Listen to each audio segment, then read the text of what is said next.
Concave from folks like them. I'm back with Rod Lewis, the owner of 515 Production Studio in Nashville, Tennessee, and Chip Hardy, who is the producer of the recording sessions there, and as well as being the manager of the studio. In this section, the last section, we talked about the session, the actual recording session when your song gets recorded. And this session, we're going to, after that happens, then a singer comes in to sing your song. So this session will be working with the singer, kind of what to expect there. The first question, I'll just throw it out there. How do you schedule the singers to come in and sing the song, and when does that happen? I try to schedule the singers at the time that I send them the work demo and the lyric.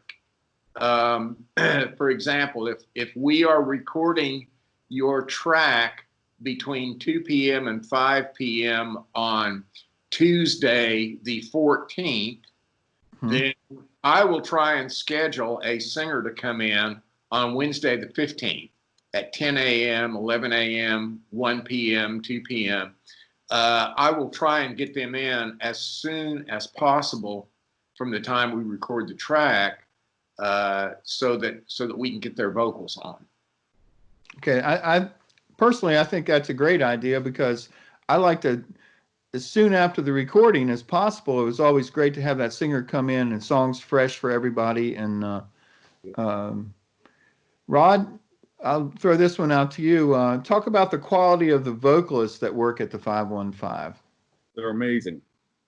All of them, just flat out amazing. I truly think that, Chip and I weed out kind of the ones that are either hard to work with or hard to schedule, or, maybe not living up to a standard that we have.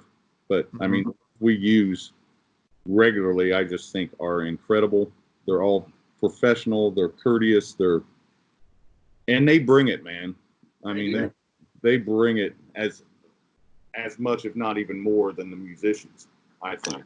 And they just do things that I would have never thought of, and I love that. I love that. So how do you choose those singers, Chip?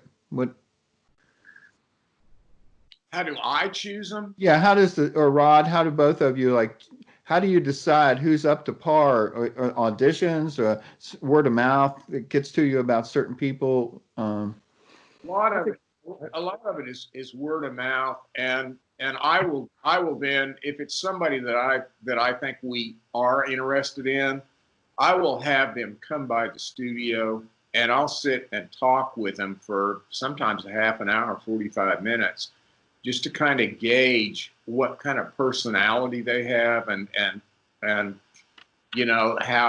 try to gauge how easy they will be to work with, and how well they know music, and how well I feel like they're going to study what they're given so that they can do it when they come in.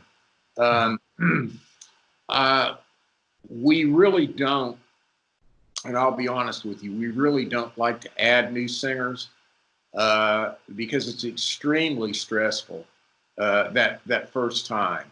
Whether or not they have keyed something right, whether or not they really will be able to get in there and do the song justice, do the track justice.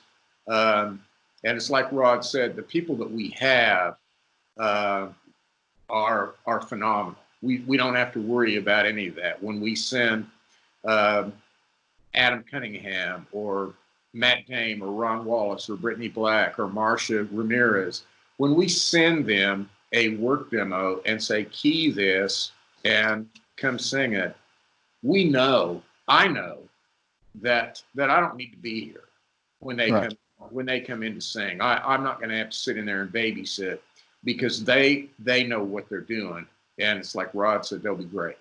So and we have done that for years now.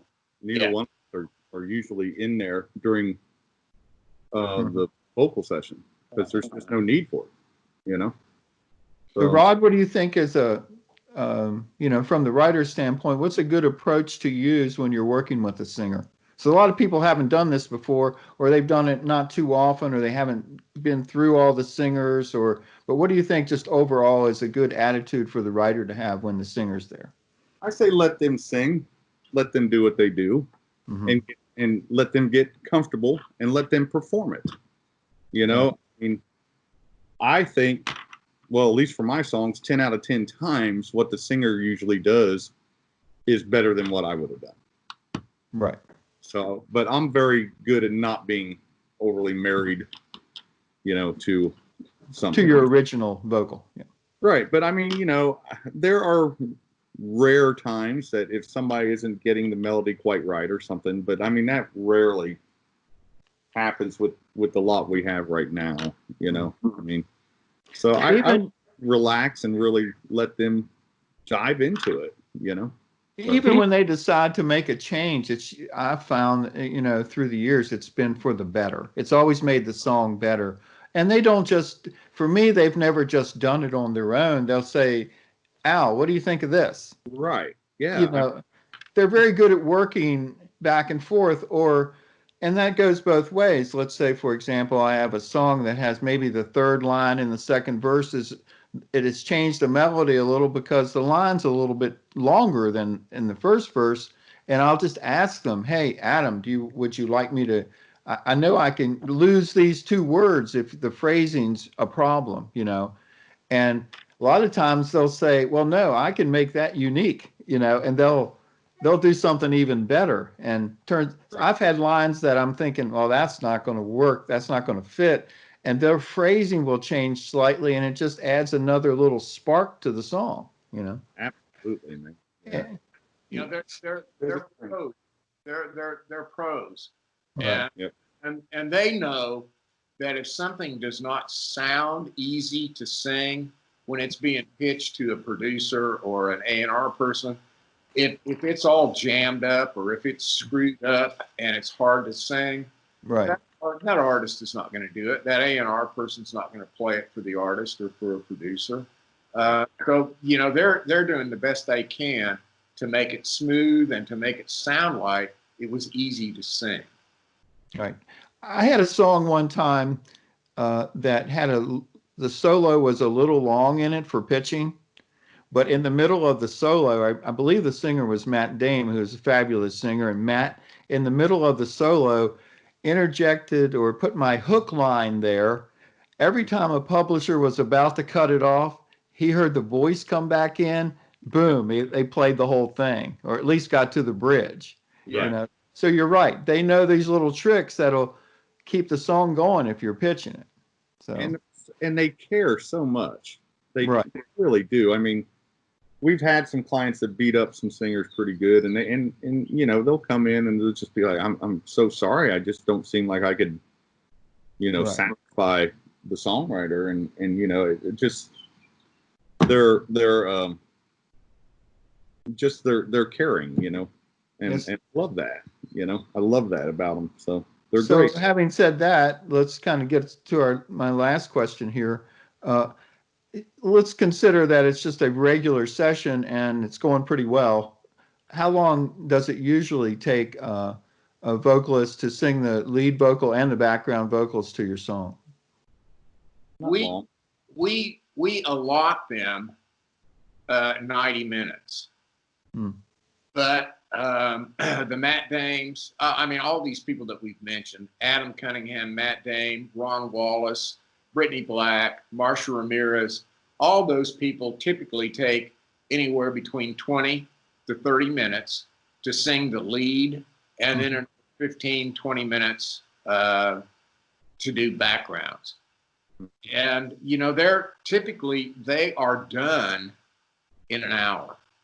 And the song is great because they know it when they come in.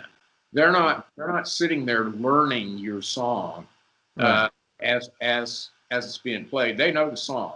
They've got their lyric printed out that we sent them, and they've got notes on their lyric where the melody goes up. They've all got their own little ways of noting musically what the melody does here and there. They've got that all done. So all they really have to do is refresh their mind as to what the melody is, where it starts and how it goes a little bit, and then they hop in there and they sing it. Well, I think that's that's a good way to end it, Chip. I know the singers have always been super easy to work with over the years, and they really do lift the level of your song. They do. Oh, yeah. So let's working with the singer. The last one we have coming up is on the mixes. So let's stop this session and move on to the mixes. Okay. Sounds good. Okay. So you want